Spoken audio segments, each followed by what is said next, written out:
Welcome back to the channel, everyone. If you love captivating stories about men transforming into women in unique and fascinating ways, then be sure to subscribe and give this video a thumbs up. Now, let's jump right into today's tale. Chapter 8, Into the Velvet Web. Marcus nursed his wine as if it might shield him from the impossible. He held the glass with white-knuckled intensity, occasionally taking a deep gulp whenever the reality of the situation became too overwhelming. Rhiannon watched him, amusement flickering in her eyes, while Lilith lounged across from them, the very shape of predatory ease, one leg crossed elegantly over the other. "He's looking at me like I'm a puzzle with missing pieces," Rhiannon thought, observing her friend's struggle. The air between them crackled with unasked questions and half-formed theories. The awkwardness stretched until Lilith finally broke the silence. "You're taking this better than most, Marcus. Most men would be halfway down the fire escape by now." Marcus shot her a wary look, setting his wine glass down with deliberate care. "I'm not most men, and I'm not sure if I'm dreaming, having a nervous breakdown, or about to get recruited into a cult." "Why choose?" Lilith countered, examining her perfect nails. "Life's most interesting experiences tend to be a blend of all three." Rhiannon grinned, her new confidence making her radiant. "Could be all three, though I promise the cult benefits package is excellent." "What benefits?" Marcus asked, playing along despite himself. "Unlimited cosmic power, fantastic wardrobe upgrades, and orgasms that could restart a dead star."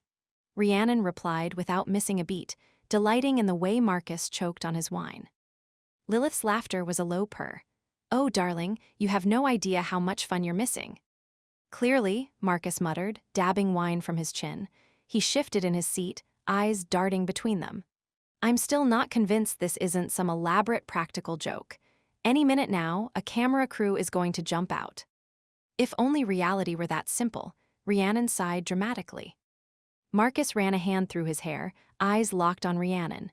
"So, what?" She snapped her fingers and poof, "You're this? That's not possible." "Do I look like the finger-snapping type?" Lilith asked, her voice a silken challenge. "Such transformations require finesse." "What she means," Rhiannon interjected, "is that it was more involved than that. More intimate." Lilith swirled her wine, eyes smoldering. "Some transformations require more than a snap. A little longing, a taste of desperation, a willingness to trade comfort for ecstasy. Your friend here was starving for inspiration and for pleasure. I merely opened the door." "And what did you get in return?" Marcus asked, his protective instincts flaring. "People like you, beings like you, there's always a price." "Who says I've paid it yet?" Rhiannon countered with a wink. "My compensation is complex," Lilith replied smoothly. "Let's just say I have a vested interest in the creative process." Marcus looked at Rhiannon, searching, still half afraid she'd vanish. "And you wanted this?" "No one can truly want what they can't imagine," Lilith observed. "But the soul knows what it needs, even when the mind has no words for it." Rhiannon reached across the table, her fingers threading through his. The contrast was striking, her hand now smaller, more delicate, with slender fingers and oval nails against his broader palm. "I didn't know I did, not until I felt it. Everything was gray before, Marcus. Now it's technicolor, I'm writing again, I'm living again, I'm more me than I've ever been." "But I mean everything is different," Marcus insisted, gesturing vaguely at all of her. "Your voice, your body, he trailed off, flushing slightly. "Go ahead, say it," Rhiannon encouraged. "My everything, from top to bottom, inside and out. The plumbing's been completely reworked, if that's what you're trying to politely avoid mentioning." "Jesus, Rhiannon," Marcus sputtered. "The transformation was comprehensive," Lilith explained, her tone academic though her eyes danced with amusement. "Every cell reconfigured. Bone structure reshaped, narrower shoulders, wider hips, more delicate facial features. Muscle and fat distribution completely reallocated. Voice box adjusted for higher resonance. Not to mention the more intimate alterations." "I didn't need the anatomical breakdown," Marcus muttered, though his eyes betrayed his fascination. "Didn't you?" Lilith challenged. "You writers are all the same, desperate for details, even when they make you uncomfortable. Especially when they make you uncomfortable." He squeezed Rhiannon's hand, some of his skepticism softening. "You're sure you're safe? She's not, I mean." "What, keeping me as a pet? Harvesting my organs?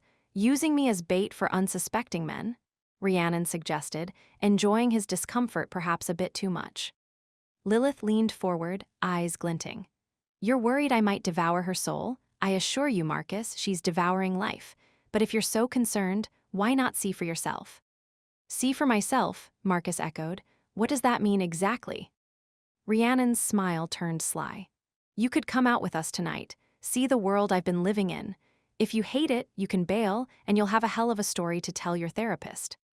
"Bold of you to assume I can afford therapy after what I've seen today," Marcus retorted. "Consider tonight's adventure pro bono therapy," Lilith suggested. "Exposure treatment for your narrow worldview." Marcus hesitated, torn between loyalty, curiosity, and some deeper pull he couldn't name. "I don't even know what to wear to a night of witchcraft and debauchery." "Black is traditional," Rhiannon offered helpfully, though Lilith tends toward the dramatic. She gestured to Lilith's crimson ensemble. "Different aesthetics for different intentions," Lilith replied with a shrug. "Red draws the eye, black absorbs, choose according to your appetite." Marcus glanced down at his faded jeans and rumpled button-down. "I don't think I have anything suitable." Lilith's laughter was velvet and fire. "Leave that to us." She rose with fluid grace, circling behind Marcus's chair. Her fingers barely brushed his shoulders, but he stiffened as if electrified. "You have potential," she murmured. "Hidden beneath all that, practicality." "Is she always this? Intense?" Marcus asked Rhiannon in a stage whisper. "This is her being restrained," Rhiannon replied with a grin. "You should see her when she's actually trying." Half an hour later, Marcus emerged from Rhiannon's bedroom, looking awkward in a tailored black shirt and dark slacks, clothes that fit better than anything he owned, courtesy of Lilith's subtle magic.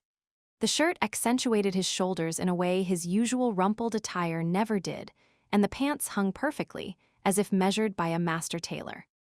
"Where did these even come from?" he asked, plucking at the shirt. "I swear they just appeared in the closet." "Consider it a wardrobe upgrade," Lilith replied mysteriously. "A little magical alteration." "She means she conjured them," Rhiannon translated. "From desire and shadow, or something equally poetic. Don't overthink it, just enjoy looking like you didn't dress yourself in the dark for once." Rhiannon appeared, stunning in a midnight blue dress that hugged her curves, her hair loose and wild. Where Ryan had always hunched, trying to occupy less space, Rhiannon moved with a fluid confidence that commanded attention.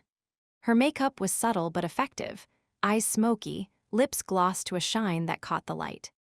"You clean up nice," Marcus said, then cleared his throat.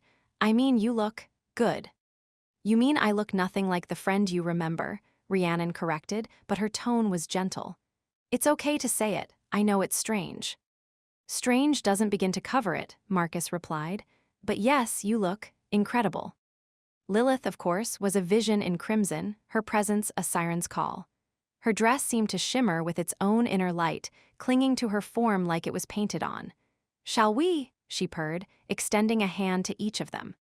The three of them stepped out into the city, the night air humming with possibility. The streets seemed different somehow, more vivid, more alive with untold stories and secrets. Or perhaps that was just the effect of walking beside Lilith, whose presence transformed the ordinary into the extraordinary. "Where exactly are we going?" Marcus asked, trying to match his stride to Rhiannon's shorter, more rhythmic gait. "Somewhere special," Lilith replied, "a place where masks reveal more than they hide." "That's not cryptic at all," Marcus muttered. "She means a club," Rhiannon clarified, "but not like any club you've been to before." "Given that my club experience consists of the university pub and that one disastrous bachelor party in Vegas, that's not saying much," Marcus pointed out. Lilith led them to a hidden door in an alley, one Marcus would have walked past 1,000 times without noticing. There was no sign, no line, nothing to indicate that anything of interest lay beyond the weathered wood.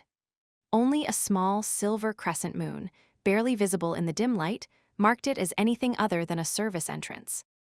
"This can't be legal," Marcus whispered as Lilith approached the door. "Legality is such a limiting framework," Lilith replied, running her fingers over the crescent.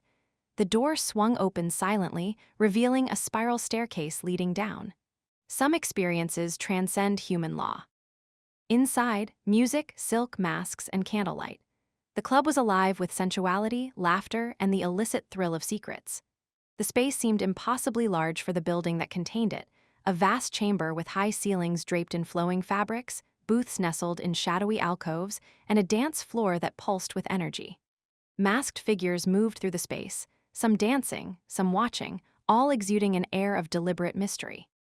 Marcus gawked, fighting the urge to retreat. Rhiannon slipped an arm through his, her touch grounding. "Breathe," she whispered.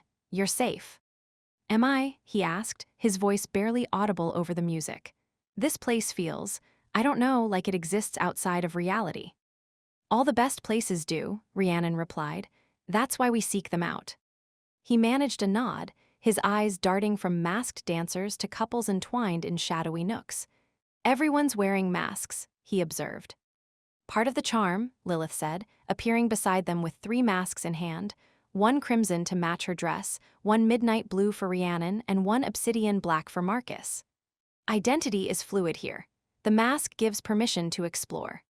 "Permission to explore what exactly?" Marcus asked, turning the black mask in his hands. It was beautifully crafted, with subtle textures that caught the light. "Whatever you're brave enough to discover," Lilith replied with a secretive smile.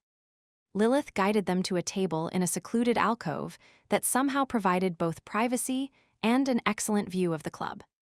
A server appeared almost immediately, bearing a tray with 3 glasses of something dark and shimmering.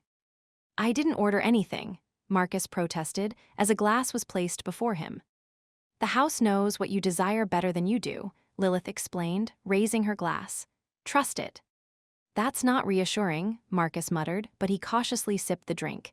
His eyes widened in surprise. "This is, actually incredible. What is it?" "A specialty," Lilith replied. "Different for each person.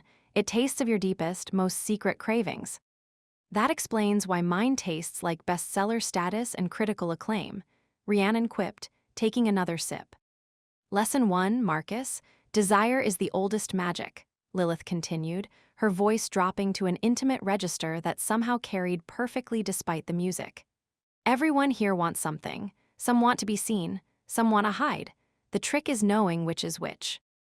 "And what do you want?" Marcus asked her boldly, the drink already loosening his inhibitions. Lilith's smile was enigmatic. "I want what I always want, to witness transformation, to fan the flames of desire until they consume all resistance." "She's a chaos agent," Rhiannon translated. "She gets off on watching people discover things about themselves they never knew." A crude but not entirely inaccurate assessment, Lilith conceded with a slight incline of her head. Rhiannon leaned in, her confidence infectious. "Let yourself feel it. The music, the eyes, the hunger, you might surprise yourself." "I've had enough surprises this week," Marcus replied, but his eyes were already wandering, taking in the beautiful chaos around them. "Speaking of which, how are you so comfortable with all this?" The old Ryan would have been hiding in a corner, nursing a beer and overthinking everything. "The old Ryan did hide in corners," Rhiannon agreed. "This body doesn't hide so well. It demands to be seen, and surprisingly, I'm finding I like being seen." Marcus found himself watching Rhiannon, her movements sure, her laughter bright, her gaze lingering just a beat too long on a beautiful woman in a silver mask. She was radiant, magnetic, utterly transformed. He felt a pang, jealousy, awe, perhaps even longing. "You're staring," Rhiannon observed, catching his eye. "Sorry," he mumbled. "It's just, you're so different, but also the same somehow. It's messing with my head." "Imagine how I felt," Rhiannon laughed. "Waking up with a completely new body, new sensations, new everything. At least you just have to adjust to looking at me. I had to adjust to being me." "Was it painful?" Marcus asked, unable to contain his curiosity. "The transformation." "Not painful," Rhiannon replied thoughtfully. "Intense, overwhelming, like being unmade and remade at the atomic level. Every bone softening and reshaping, every muscle shifting, skin becoming more sensitive, voice changing pitch." She shivered at the memory. "It was like being born again, but with full awareness of every second." Lilith, as if sensing his thoughts, leaned in, her voice a silken whisper. Careful, Marcus. The line between observer and participant blurs quickly in my world. What's that supposed to mean? He asked, his heartbeat quickening. It means curiosity is a powerful force, Lilith replied, one that can lead to unexpected outcomes. He swallowed, defiant. Maybe I want to see how deep the rabbit hole goes. She smiled, wicked and full of promise. That's the spirit. Don't worry, she's not going to transform you without consent, Rhiannon reassured him, misreading his tension. Though I must say, you might make a stunning redhead. Not funny, Marcus protested, though he couldn't help but smile. You'd be surprised how many men secretly wonder, Lilith mused, what it would be like to experience the world from the other side of the looking glass. I'm perfectly content with my current configuration, thanks, Marcus insisted.